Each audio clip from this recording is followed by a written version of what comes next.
Hey everyone, welcome to my channel. Today we're diving into wheelchairs and weird sheets. Sounds a bit mysterious, right? Little Yu goes up to the second floor and finds a sheet saying help. Talk about drama. She's thinking, I just came for a wheelchair. Next day, Grandma invites Little Yu to come give her home a cleaning upgrade, but Little Yu drags Xiao Shuai into her room because she's sick. Little Yu thinks the old man might have a secret, so she pulls out the hidden sheet, only for the words to disappear again. Xiao Shuai, frustrated, hands her a business card, saying, "This is important. We need a professional for a studio to solve this." Little Yu notices Grandma cleaning downstairs and wonders, could the old man be the one doing all the cleaning? Gathering her courage, she wants to find out why the old man had a stroke, only to fish out a broken key from the keyhole. Talk about an adventure. Stepping inside, she's shocked to find ritual items and strange animal bones, thinking, wrong place. There were also bizarre-looking dolls, super creepy. Little Yu almost fainted, but then a book caught her eye.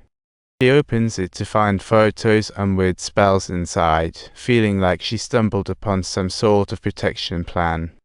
She also finds a tongue ring and a record titled Jai Svei Dad, feeling like she's in a bizarre ritual. Suddenly, Grandma appears from downstairs like a character straight out of a horror movie. Startled, Little Yu drops the jar, smashing it. Talk about awkward. She silently prays, "Please don't let me get yelled at."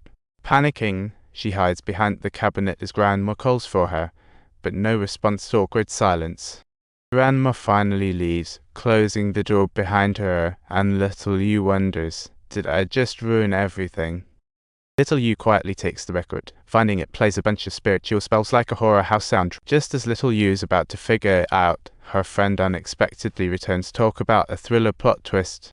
She tells her friend, "Isn't this the legendary witchcraft? If you believe it, it exists. If not, well, good luck getting forgotten." To test the truth, Little Yu sneaks back to Grandma's house and takes a mirror with a bold move. The next day, Grandma opens the old man's door, sees the mirror, and explodes with anger. You could practically hear the boiling.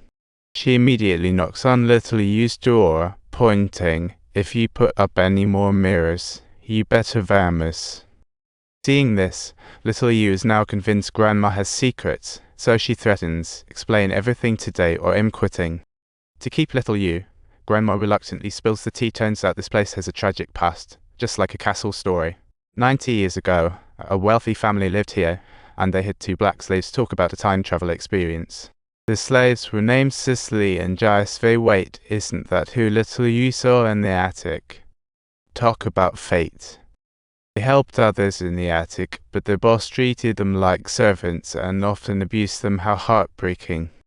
One night, the boss throws a party, and when wrapping up, he realizes the kid is missing, thinking, it's those 2 hot-headed servants again. Thankfully, they finally find the kid in the attic. Talk about a cliffhanger moment. The kid is surrounded by the slaves with candles as the servants are in a daze. Boss is fuming. The boss thinks they are teaching witchcraft, and even though the kids volunteered, the adults just won't believe it.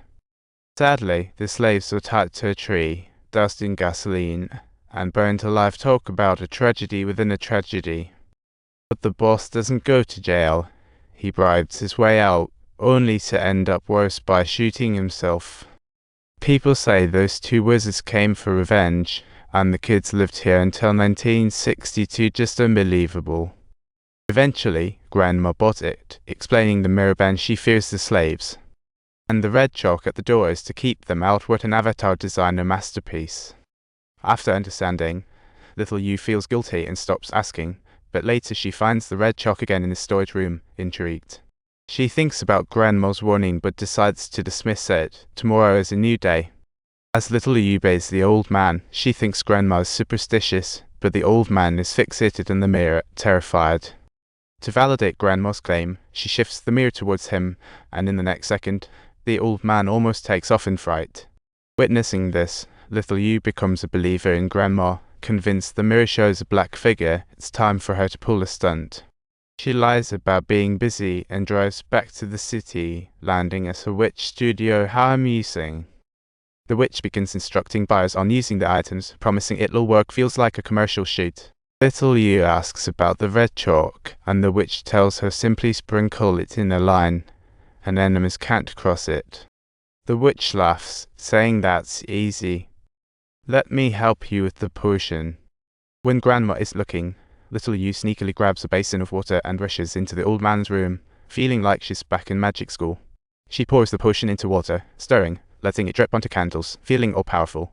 Then she begins to gesture according to the spells taught by the witch, and the entire process truly feels incredibly magical and imbued with an enchanting aura. Unable to speak, the old man silently cries, seemingly grateful for little Yu's magic. That's the story for today. If you liked it, don't forget to like and subscribe.